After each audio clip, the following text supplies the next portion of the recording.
अध्याय 8। अर्जुन बोले, हे पुरुषोत्तम, ब्रह्म क्या है, आत्म क्या है और कर्म क्या होता है, अधिभूत किसे कहते हैं और अधिदेव किसे कहा जाता है। हे मधुसूदन, इस देह में जो अधियज्ञ है वह कौन है और सदा नियमित चित्त करने वाले कैसे मृत्यु काल के समय उसे जान जाते हैं। श्री भगवान बोले, जिसका शर नहीं होता वह ब्रह्म है। जीवों के परम स्वभाव को ही अध्यात्म कहा जाता है। जीवों की जिससे उत्पत्ति होती है उसे कर्म कहा जाता है।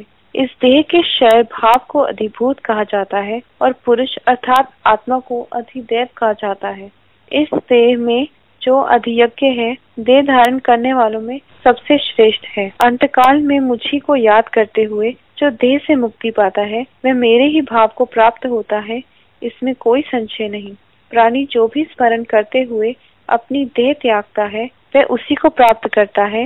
हे कौन्तेय, सदा उन्हीं भावों में रहने के कारण इसलिए हर समय मुझे ही याद करते हुए तुम युद्ध करो। अपने मन और बुद्धि को मुझे ही अर्पित करने से तुम मुझ में ही रहोगे, इसमें कोई संशय नहीं है। श्री भगवान बोले, हे पार्थ, अभ्यास द्वारा चित्त को योग युक्त कर और अन्य किसी भी विषय का चिंतन न करते हुए उन पुरातन कवि, सबके अनुशासक, सूक्ष्म में भी सूक्ष्म, सबके धाता, अचिंत्य रूप, सूर्य के प्रकार प्रकाशमयी, अंधकार से परे उन ईश्वर का ही चिंतन करते हुए उस दिव्य परम पुरुष को ही प्राप्त करोगे। इस देह को त्यागते समय मन को यौ बल से अचल कर और अपनी भक्ति भाव से युक्त हो भ्रुवों के मध्य में अपने प्राणों पर टिका कर जो प्राण त्यागता है वह उस दिव्य परम पुरुष को प्राप्त करता है, जिसे वेद को जानने वाले अक्षर कहते हैं और जिसमें साधक मुक्त हो जाने पर प्रवेश करते हैं, जिसकी प्राप्ति की इच्छा से ब्रह्मचारी ब्रह्मचार्य का पालन करते हैं। तुम्हें मैं उस पद के बारे में बताता हूँ। अपने सभी द्वारों को संयमशील कर, मन और हृदय को निरोध कर, प्राणों को अपने मस्तिष्क में स्थित कर, इस प्रकार योग को धारण करते हुए ओम से अक्षर ब्रह्म को संबोधित करते हुए और मेरे अनुस्मरण करते हुए जो अपनी देह को त्यजता है वह परम गति को प्राप्त करता है। अनन्य चित्त से जो मुझे याद सदा करता है उस नित्य युक्त योगी के लिए मुझे प्राप्त करना आसान है। मुझे प्राप्त कर लेने पर महात्माओं को फिर से दुख का घर और मृत्यु रूप अगला जन्म नहीं लेना पड़ता, क्योंकि वे परम सिद्धि को प्राप्त कर चुके होते हैं। ब्रह्म से नीचे जितने भी लोग हैं उनमें से किसी को भी प्राप्त करने पर जीव को वापस लौटना पड़ता है, लेकिन मुझे प्राप्त कर लेने पर हे कौन्तेय फिर दोबारा जन्म नहीं होता।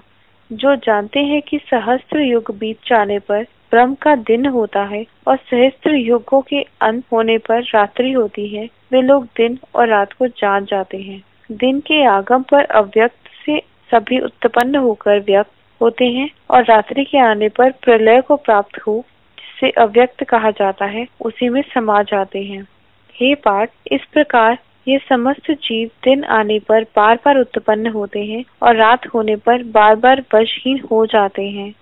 इन व्यक्त और अव्यक्त जीवों से परे एक और अव्यक्त सनातन पुरुष है जो सभी जीवों का अंत होने पर भी नष्ट नहीं होता, जिसे अव्यक्त और अक्षर कहा जाता है, जिसे परम गति बताया जाता है, जिसे प्राप्त करने पर कोई फिर से नहीं लौटता, वही मेरा परम स्थान है। हे पार्थ, उस परम पुरुष को में यह सभी चीज स्थित हैं, जिसमें यह सब कुछ ही बसा हुआ है, तुम अनन्य भक्ति से पा सकते हो।